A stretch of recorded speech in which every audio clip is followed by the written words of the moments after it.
The story of a band of travelers who, in the face of terror, became saviors. He said, I'm on the airplane, United Flight 93, and it's been hijacked. They were the passengers aboard the final flight to go down that terrible day, United Airlines Flight 93. He told me that there were 3 people that had taken over the plane, 2 with knives and 1 with a bomb. There's the only hijacked jet not to become a weapon. He said, if they're going to drive this plane into the ground, he said, we've got to do something. Together, they staged a revolt, took on the terrorists. Strong men. He was a judo champion. And strong-willed women. Cece was a tough one. Cece was a very tough cookie. Passengers who went from strangers to soldiers, working together to save unknowing thousands on the ground below. And he said, you ready? Okay. Let's roll. Tonight, stories you haven't yet heard about the heights of bravery. I shudder to think what those last moments were like. And the depths of courage. If there's any beauty in this whole thing that's gone on, it's that there are people out there who are people of character. 36 minutes of horror and heroism, spirit and sacrifice. No greater love, the story of Flight 93. Here now is Jane Pauley. Good evening. What do we owe the ones whose lives were lost in the evil of September 11th but to bear witness? We've heard many and miraculous tales of survival. Tonight, a story that American history will record as a unique and important display of courage. It's the story of United Flight 93, the Newark to San Francisco flight that crashed in Pennsylvania. It was the last of 4 hijacked planes to go down, the terrorist mission that failed. For the past 3 weeks, individual stories have been told about the brave passengers and crew aboard Flight 93. Tonight, the whole inspirational story of the men and women who laid down their lives. Young and old, strong of body or heart, clear-headed in a crisis, and indeed, united at the end. We're looking at a high of 80 today, so a nice one. Good day to get out. 78 tomorrow. We'll lose a couple more. It was a memorably beautiful morning, September 11th, the kind of day that puts people in a good mood. As passengers arrived at Gate 17 at Newark Airport's Terminal A, they might have been especially pleased to find that United Flight 93, with 182 seats, was mostly empty. With only 37 ticketed passengers, there'd be plenty of room to stretch out on a long trip. And some of the passengers were pretty big guys. Mark Bingham was a rugby player.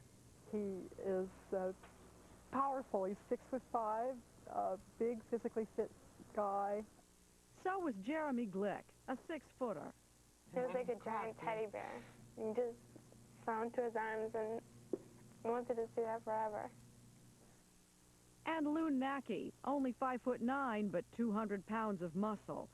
He was a weightlifter with a Superman tattoo on his shoulder.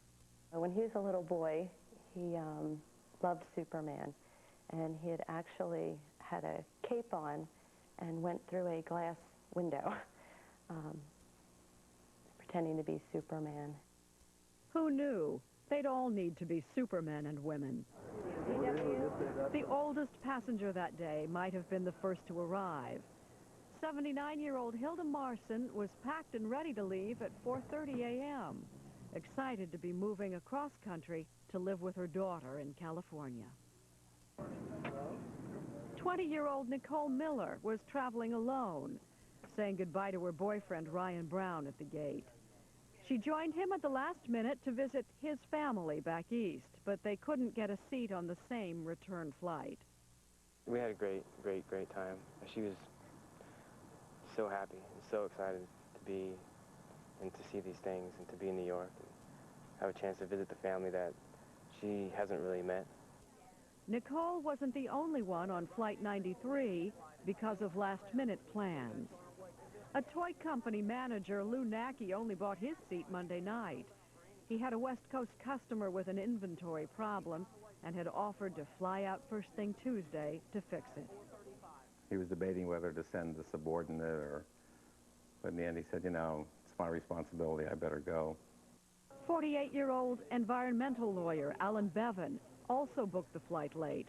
A lawsuit settlement had collapsed. He was racing to California to repair the damage. Bevan had a 5-year-old daughter at home and 2 grown sons. Todd Dreamer wasn't one to wait till the last minute to fly out for a same-day company meeting, his wife Lisa told Stone Phillips. But he did this time. He and I had just gotten back from Italy Monday afternoon, and he decided he wanted to spend some time with the kids that night and have a little more time before he flew out, so he decided to try to crunch his travel in the morning. That's the kind of father he was. Yeah, it's a true picture right there. Good morning. There were 2 couples on board, Donald and Jean Peterson, and Linda Gronlund and Joseph DeLuca.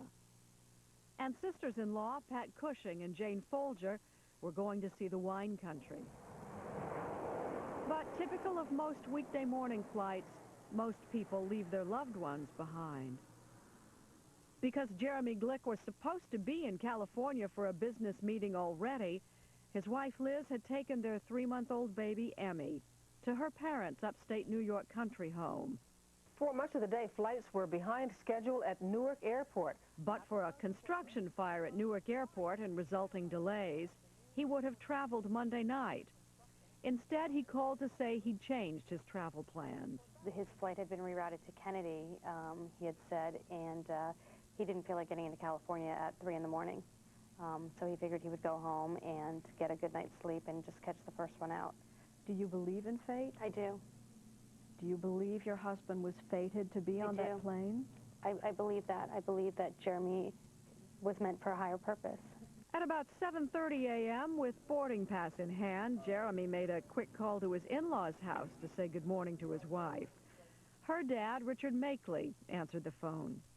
And the baby had been up all night, and so we let Lizzie sleep. So it was a 45-second call, have a good trip.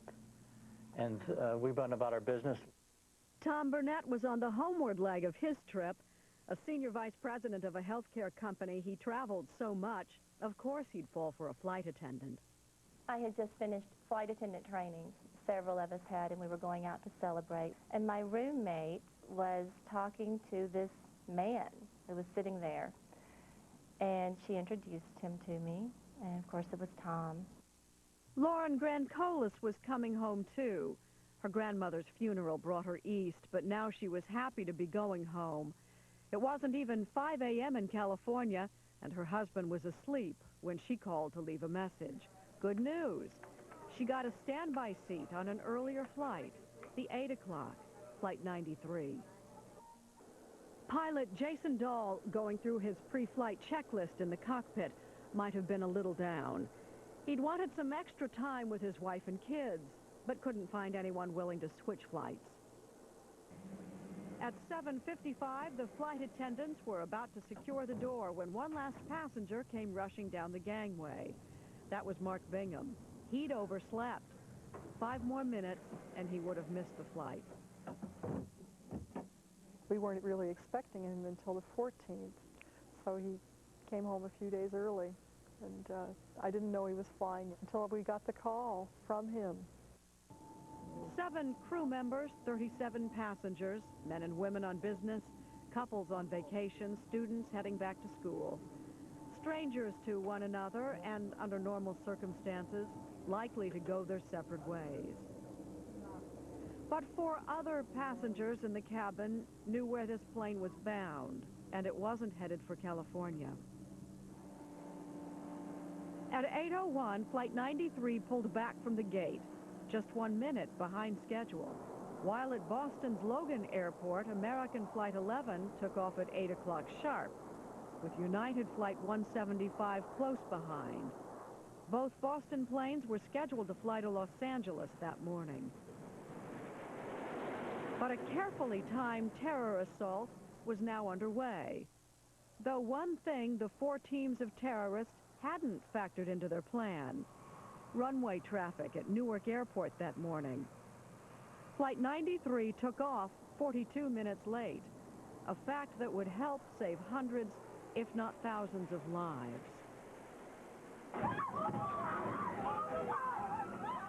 Flight 93 was still climbing when the World Trade Center towers were struck, and yet another plane out of Dulles Airport ominously had turned back toward Washington like a boomerang. Passengers on those three doomed planes had no way to know and no time to act. But thanks to that runway delay and access to wireless phones, passengers on Flight 93 had both the time and the opportunity to see that this was a suicide mission and the chance to thwart it. My sister-in-law, Bonnie, Don's sister, called me, I guess it was just before 9 o'clock, and said, "Is your television on? You can't believe what's going on." Claudette Green's husband, Don, was flying to California that morning to meet his brothers for a camping trip. Her heart sank. But I remember feeling enormous relief when I heard American Airlines, because I knew he was on United Airlines. And I sort of put it out of my head. Lisa Beamer heard the phone ring downstairs while she did the laundry with her two little boys. Someone left a message. When I came down and listened to it, she just said, "I know Todd's flying today. I just wanted to make sure he's okay." And I could tell her voice, there's something wrong. You knew Todd was flying. I definitely knew Todd was flying. I did not know what airline and what flight. I knew he was Newark to San Francisco bound. And I called Continental Airlines, because that's what he usually flies out of Newark, and they told me their flights were fine. So I thought, okay, we're all right. At that moment, breakfast had been served. The terror aboard Flight 93 had not yet begun.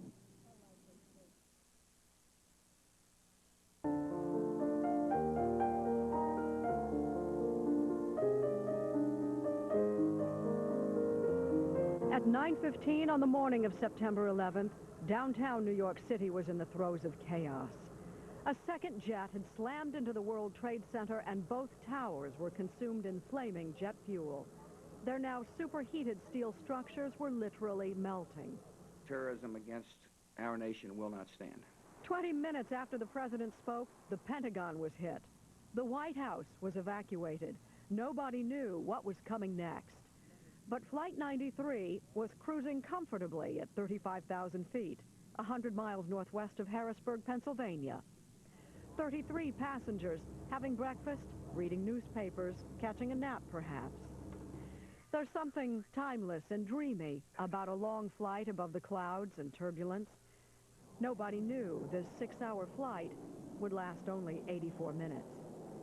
Mark Bingham and Tom Burnett were sitting in first class, and so were at least two other men who might have been making a mental checklist. One of them was carrying a copy of this letter. It is a disturbing and shocking view into the mindset of these terrorists. If they followed instructions to the letter, they had shaved their bodies the night before, read the Koran, gathered their weapons, including a knife tucked in a cigarette lighter. They were to pray before stepping on the plane that morning, and to clench their teeth when came the moment to strike. Who were these men? 3 were probably traveling under assumed Saudi identities. 27-year-old Lebanese Ziad Jarrah seems to have been their leader. A licensed pilot, he took lessons at a Florida flying school last year and self-defense classes at a Florida gym. He told me that he traveled a lot, was always interested in martial arts, and that in case anything ever happened that he would need to defend himself or know as much about it. What could I teach him? Jarrah was about to put his training to use. As they pulled their knives, they were to scream, "Allahu Akbar," Arabic for God is great, because they were told this was sure to terrify everyone. At 9:30, the serenity of a quiet flight was shattered. In a flash, a passenger was stabbed, and 2 hijackers breached the cockpit. It's reasonable to assume that most likely they forced their way in. Aviation consultant and pilot Greg Feith was an investigator for the National Transportation Safety Board for 22 years, though he's not working on the Flight 93 investigation. Anybody coming into the cockpit from behind is basically in a controlled position because they have freedom of movement that the flight crew doesn't have. When violence erupted aboard Flight 93, the plane was southeast of Cleveland. The air traffic control center there was on the edge of chaos after the attack in New York, like others all over the country. The tower was frantically trying to identify and contact every plane in its airspace. How many more had been hijacked? Nobody knew. Then, shortly after 9:30, Flight 93's transponder, which sends controllers a radar signal with identifying information, was suddenly switched off for about 30 seconds. That got Cleveland Center's attention. Maybe one of the flight crew members saw that it was turned off, tried to turn it back on, and then put in the universal code that you can put into that box that will alert the ground radar people that they have a hijack in progress. No universal hijacking code was sent, but shortly after 9:30, controllers were surprised to hear a radio transmission from Flight 93. Someone had keyed a mic so that they had an open microphone when all this commotion was going on. A source familiar with the investigation told Dateline what controllers heard. First, someone, perhaps the pilot, says, "Get out of here," then screaming, followed by silence. Whether Captain Dahl and his co-pilot Leroy Homer fought to the death to defend their aircraft, or were left to die, or sent to sit with passengers in the back, investigators can only speculate. Controllers tried repeatedly and unsuccessfully to raise the pilot on the radio. Terrorists were probably sitting at the controls. Back in the cabin, another hijacker with a red box tied around his waist, which he said was a bomb, divided the passengers and crew into two groups, 10 in the first-class section, 27 in the back of coach. And then something remarkable began. Passengers started using their cell phones or swiping credit cards on air phones. So many phone calls were made, more than 24, in fact, that some speculate the hijackers actually encouraged it, perhaps to ramp up the terror as word of those calls spread. Liz and Jeremy Glick actually had a 20-minute conversation. So he was free to talk with you, or was he trying to speak to you surreptitiously? He was free to talk to me. I was a little bit, I think, surprised by, the air of what, the aura of what was going on the plane. I was surprised by how calm it seemed in the background. I didn't hear any screaming. I didn't hear any noises. I didn't hear any commotion. If the terrorists didn't encourage those calls, they did nothing to stop them. And that may have been their undoing. Because while they may have wanted information going out, they hadn't anticipated the consequences of information coming in. At 9:36, air traffic controllers watched radar screens as the plane made a hard left turn, veering sharply off course, turning south, then east. Just 3 minutes later, the Pentagon was hit. At that point, the FAA ordered every airport in the country closed immediately, and all airborne planes to the ground. But Flight 93 maintained its new course straight for Washington, D.C. Was there any talk, any exchange about speculating? What could they be doing? Where could they be taking us? He was able to describe where he was. They were still flying high at the time that this happened. He was able to see rural landscape, and the plane had turned. It wasn't going to California. He knew it had turned. Yeah. He felt the plane was circling and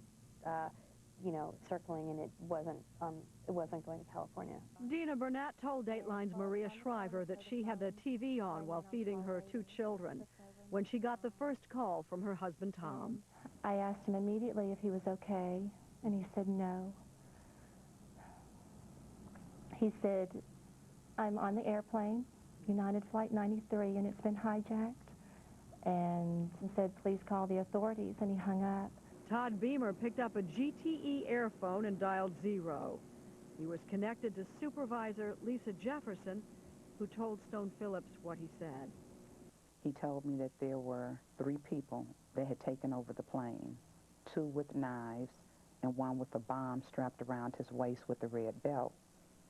The 2 with the knives had locked themselves into the cockpit. They had ordered everyone to sit down because the flight attendants were standing. One just happened to sit next to him. So he was in a passenger seat? Yes, in the back of the plane. And the hijacker with the bomb pulled the curtain to in first class, so they couldn't see what was going on. But he did see two people that were on the floor in the front of the plane, appeared to be hurt. He couldn't tell if they were dead or alive. The flight attendant told him that she's pretty sure it was the pilot and the co-pilot. Passengers may at first have thought this was the kind of hijacking in which hostages are held until demands are met. But Tom Burnett made a second call to his wife, saying ominous news was circulating among the passengers. He asked me about the World Trade Center. He asked if it was a passenger airline, and I told him I didn't know. And he said, okay. And he hung up again, said that he had to go. People were actively working together now. Jeremy Glick said he needed more information. His wife Liz weighed whether or not to tell him what she was seeing with her own eyes. I remember I was standing in the living room. It was actually right in front of me on the television. He said, Liz, I need to know something. One of the other passengers had talked to their spouse, and he had said that they were crashing planes into the World Trade Center. And was this true? And I just, hesitated for a minute, and I said, you need to be strong, but yes, they are doing that. Tom Burnett called Dina a third time. I said, Tom, they just hit the Pentagon. He said, okay, okay.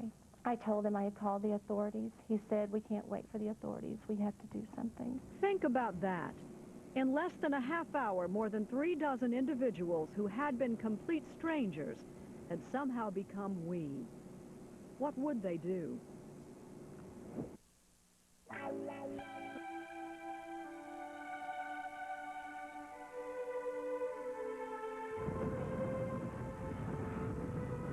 Now 9:45 a.m. Flight 93 had been in the air for just over an hour. Originally bound for California, now the plane was headed east, dipping into West Virginia, 220 miles from Washington, D.C. Thanks to cell phones and onboard airphones in every row, people were desperately trying to reach family and friends. At least 24 calls were made from the plane. Lauren Grencolis left another message for her husband on their machine. The first had been the happy news that she'd made this earlier flight. The second said, we're having a little problem on the plane, but I'm comfortable for now. I love you. Joseph DeLuca called his dad. His girlfriend, Linda Gronlund, called her sister. Marion Britton, who worked as a manager for the U.S. Census, borrowed a phone to call a friend of 40 years. He tried to raise her spirits, but she was sure she was going to die. She said they'd already slit 2 people's throats. Others weren't going down without a fight. And strangers just an hour before were now talking quietly, desperately, running through options, not surrendering to their fate. Jeremy Glick wanted his wife's advice.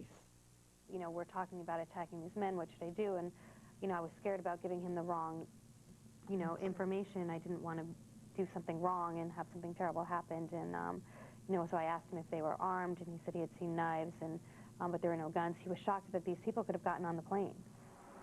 Time was running out. With the World Trade Center and the Pentagon in flames, the President of the United States had already made a decision unprecedented in American history. The U.S. government was prepared to shoot that plane down. Would that have been with Congress's approval?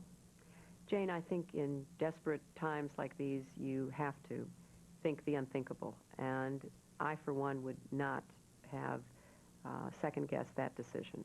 The passengers only knew they were heading somewhere fast, not that fighter planes were heading toward them even faster. Todd Beamer and Tom Burnett wasted no time. They were frantically working the problem. He was very busy. He was taking down information. He was planning what they were going to do. And he was not interested in reviewing his life or whispering sweet nothings into the telephone. I assure you, he was problem solving. And he was going to take care of it and come on home. With no weapons, they'd appreciate a guy like Mark Bingham. He once tackled a mugger on a San Francisco street and ran with the Bulls in Pamplona this year. Lou Nackey, A guy with a Superman tattoo on his shoulder can probably back it up. Even Jeremy Glick wasn't just another guy in a two-piece suit. When he was in college, he was the National Collegiate Junior Judo Championship. So he was really strong. And Richard Guadagno, a U.S. Fish and Wildlife Service manager, was trained in hand-to-hand combat. And flight attendant Cece Lyles could handle a fight, her husband Lauren says. She was a former cop. Cece was a tough one. Cece was a very tough cookie. And even when we play and wrestle around, I know she's pretty tough. So I would say that, you know, Cece probably had her hands in her own fate because she always wanted to determine her own fate anyway. If she and the others still held out hope of surviving, overpowering armed hijackers was only half the problem. Perhaps they already knew that Andrew Garcia was an air traffic controller for the Air National Guard. His skills might help save their lives, especially if they knew the passenger sitting in 21D was the CFO of a company in the aviation business. Did they know that Don Green was a private pilot who could fly a plane before he drove a car? If they could get the terrorists out of the cockpit, his wife Claudette says, he had the knowledge to fly and land that airplane. If there was any way he could get into the cockpit and take over the airplane, I think he would have tried to do that. Not everyone had given up yet. Flight attendant Sandy Bradshaw promised her husband that if she survived, she would quit her job. Meanwhile, she told him she was getting scalding water ready to throw at the hijackers. How many were in on the plan? Jeremy Glick told Liz they were going to take a vote. What were others thinking? One can only wonder. I shudder to think what those last moments were like. Claudette Green never heard from her husband Don and thinks she knows why. I've never actually missed the fact that he didn't call. I think he was busy. I'm convinced he was very busy. He didn't have time to make a call. Not all passengers and crew made those calls, perhaps wanting to spare loved ones the agony. Colleen Fraser, a tiny woman who walked with a cane, was petrified of flying. But this tireless advocate for the disabled, according to her sister, had the personality of a Napoleon. Wanda Green, another flight attendant, had 29 years' experience. She was supposed to retire next year. And Japanese college student Toshia Kuga spoke little or no English. How much did he even understand? By 9:50, Liz Glick understood all too well. And then, you know, I finally just decided, gut instinct, that, honey, you need to do it. And then, you know, and then he joked. He's like, okay, I have my butter knife from breakfast. You know, which is totally like Jeremy. Now Tom Burnett called his wife Dina a fourth and final time. And he said, okay, there's a group of us, and we're going to do something. I said, no. I said, please sit down and be still, be quiet, don't draw attention to yourself. And he said, no. He said, if they're going to drive this plane into the ground, he said, we've got to do something. And Mark Bingham called his mother, Alice Hoagland. I heard Mark say, Mom, this is Mark Bingham. Not sure why he introduced himself that way. He said, I just want to tell you that I love you in case I don't see you again. Cece Lyles called her husband Lorne. A cop, he'd worked the night shift and was still asleep. And she was like, babe, you know, my plane has been hijacked, you know. She said they forced their way into the cockpit. And then she went on to say that, she said, babe, now I need for you to tell the kids that I love them and I love you all dearly. Like that. And then I thought, you know, me just waking up, I thought she was joking, you know. I said, babe, stop joking. She said, no, babe, I'm not joking. I won't call you and play like that. Todd Beamer was still on the phone with GTE supervisor Lisa Jefferson. He said, in case I don't make it through this, would you please do me a favor and call my wife and my family and let them know how much I love them. So I told him I would. And both of them crying, Jeremy Glick took time to prepare his wife for life without him. We said I love you 1,000 times, over and over and over again, and it just brought so much peace to us. And I mean, it wasn't even the word. I felt, you know, the feeling from it. And, you know, he told me to, you know, he said, I love Emmy, who's our daughter, and to take care of her. And then he said, you know, whatever decisions you make in your life, I need you to be happy, and I will respect any decisions that you make. And that's what he said. I think that gives me the most comfort. He sounded strong. He didn't sound panicked, you know, very clear-headed. I told him to just, you know, put a picture of me and Emmy in his head to be strong. So you were strong for him as he was strong for you. I mean, neither of us panicked. He knew that he was not going to make it out of there. And so did you. Yeah. I had hope. Several passengers recited the Lord's Prayer together. Todd Beamer was one of them. Lisa Jefferson said it along with him. After that, he had to sign his voice. He took a deep breath. He was still holding the phone, but he was not talking to me. He was talking to someone else. And he said, "You ready? Okay, let's roll." Flight attendant Sandy Bradshaw told her husband they were all running to first class together.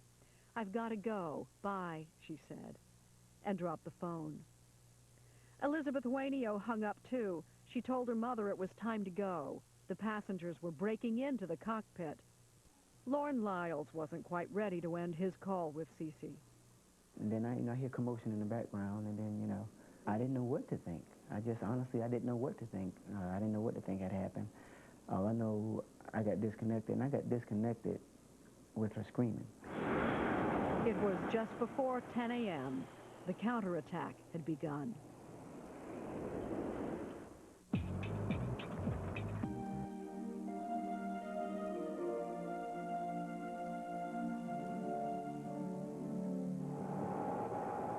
It was 9:55 that Tuesday morning. Millions of viewers worldwide had watched live as a second plane crashed into the World Trade Center, confirming the first explosion had been a terrorist attack. They had seen the Pentagon burning too, but Americans didn't yet know about the drama unfolding on a fourth passenger plane. Perhaps on Todd Beamer's signal, "Let's roll," people in the back of the plane started running forward. Standing between them and the cockpit 100 feet up the aisle would have been at least one terrorist with that so-called bomb tied around his waist. Did flight attendant Sandy Bradshaw throw that scalding water on him? At that moment, data shows Flight 93 was flying very erratically. Maybe the terrorists were becoming unglued by the unexpected commotion outside. There's a high probability that the hijackers were manually flying the airplane, that the autopilot wasn't actually engaged in flying the airplane, but they were actually manipulating the flight controls. Also, because of whatever was probably transpiring with the commotion and possibly then with the passengers trying to reassume control, that may have been a cause for the erratic flying, the wings rocking, the pitching up and down of the airplane. It's not surprising, then, what Liz Glick's father, Richard Makeley, heard when she handed him the phone to hold. She couldn't bear to listen. There was no noise for several minutes, and then there was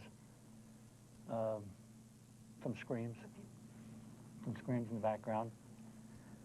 And so I said, well, they're doing it. At 9:58, a 911 call came into the rural Westmoreland County Department of Public Safety, southeast of Pittsburgh. It was a man on a cell phone locked in the bathroom of Flight 93. Dan Stevens is the public information officer for the department. 911. When you call 911, you look for help, and this person was looking for help. We were there. We tried. There wasn't a whole lot we can do. Hoping his son-in-law, Jeremy Glick, would come back, Richard Makeley stayed on the line. Another, seemed like eternity, but another minute and a half, and then there was another set of screams, and it was muffled. It was almost as if a roller coaster, with the noise you would hear. Then there was nothing. Dateline has confirmed that the cockpit voice recorder recovered at the crash site captured the sounds of screaming in English and pounding on the door. You can also hear someone, perhaps the hijacker pilot, flipping through pages of paper. Seconds later, the tape ends. I heard this loud noise, and I happened to look up, and the jet come right straight over my head. And it was real low, and it probably crashed down and went nose to tail. For the brave passengers and crew of Flight 93, the end came at 10:06 a.m. in a deserted strip mine in the hills of Stony Creek Township, Pennsylvania. Not the White House or the U.S. Capitol building. They would be proclaimed heroes, but they were fathers and mothers and brothers and sisters first. That morning, Lisa Beamer was sitting on her couch, a worried wife, anxiously watching television like a missing seafarer's wife might have scanned the horizon from a widow's walk. When I heard them say that was the United flight from Newark to San Francisco that just went down, and I said, that's his flight. And my friend said, no, he might be on a different one. He might not have made it on the plane. He might, you know, and I said, no, I know that's his flight. And I just said, no. There was a policeman at my house that they had sent over to stay with me, and he saw it first. And he turned around and he said, I think I have bad news for you. And when he said that, I just turned toward the television. I ran to the television. And I said, is this Tom's flight? He said, yes. And I was still holding to the telephone. I held onto the telephone for 3 hours until the battery ran down.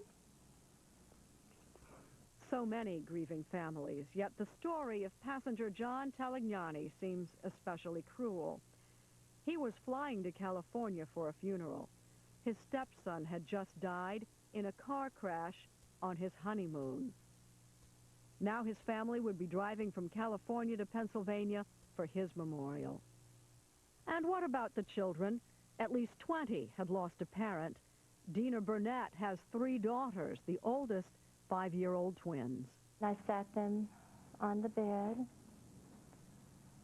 and I told them that Dad was not coming home. And Madison asked if she could call him on his cell phone. And I told her no, that he didn't have a cell phone in heaven.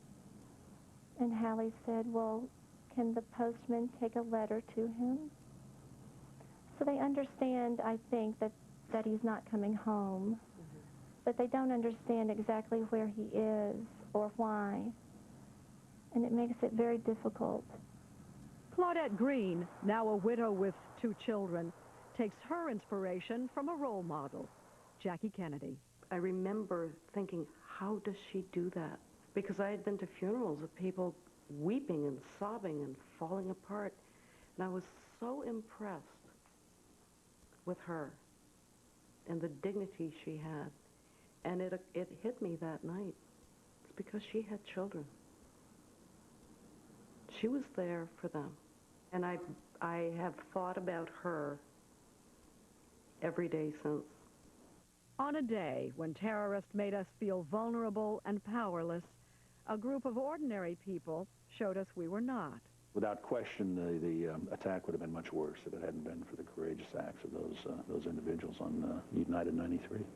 Pennsylvania Senator Arlen Specter would honor every single one of them. And there's a deep debt of gratitude, and we're now looking into the Freedom Medal for those people who were on board the plane who may have saved the U.S. Capitol and the senators and House members, including the 2 sitting here. If there's any beauty in this whole thing that's gone on, it's that there are people out there who are people of character. I mean, I wonder deep in my heart, if I was Todd, what would I have done? Would I have done the same thing as he did? And I think, you know, Todd was an ordinary guy. He was extraordinary to me and to his family, but to the world he was ordinary. And like any ordinary guy getting on a plane that day in a business suit, he was able to do extraordinary things. Flight 93.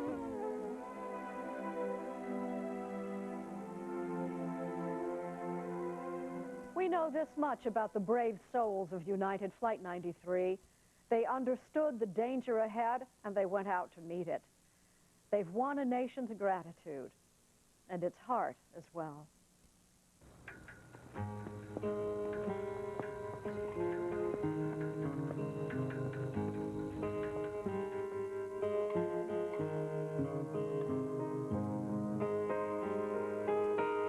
From this moment forward, just let there be peace with all of us and love. Tonight I cried the tears of a child who knows what fear runs deep and wild inside. But the rivers in flood tonight, I lay down and the light streamed across my face. I felt the beauty of some deeper grace, and I tried to find my way to the other side. I can't look back over the last 11 days and say I've learned anything. But I'm able to tell you that our world is better for having her in it. On his mama's milk. Take me down under the wishing tree. Lay your healing hands on me. On me.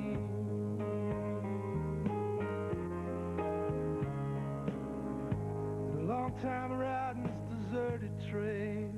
There's no messiahs out here, baby, but I found the Holy Grail, alright. 'Cause I'm alive in your arms tonight. And I want each of you today to know that you are not alone. We cannot ease the pain, but this country stands by you. We'll always remember what happened that day and to whom it happened.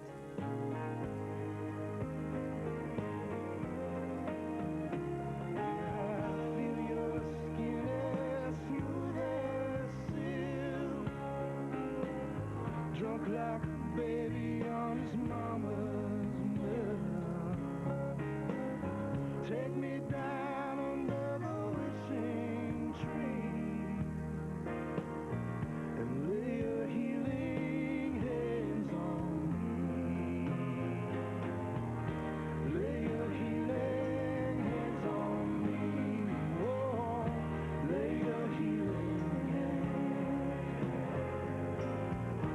Lay your healing hands on me. Oh, lay your healing hands on me.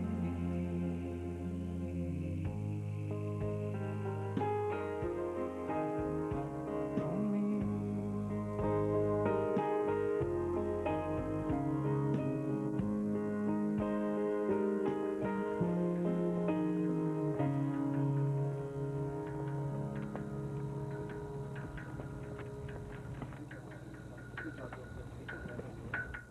That's all for this edition of Dateline Tuesday. We'll see you again for Dateline Friday at 9/8 Central. Now stay tuned for your local news. I'm Jane Pauley. For all of us at NBC News,